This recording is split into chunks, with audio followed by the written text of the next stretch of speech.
Ang kabataan mo ang iyong pinakamahalagang yaman.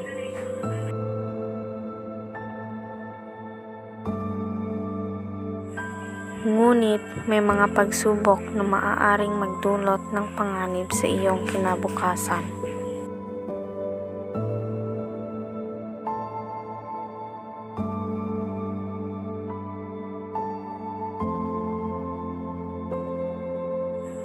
Magpakatatag, piliin ang buhay na may mas maliwanag na bukas.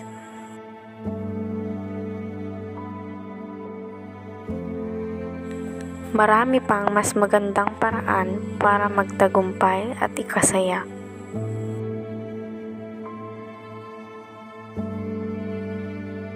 Ang mga mahal mo sa buhay ay nandyan para sa iyong tagumpay. Iwasan ang droga.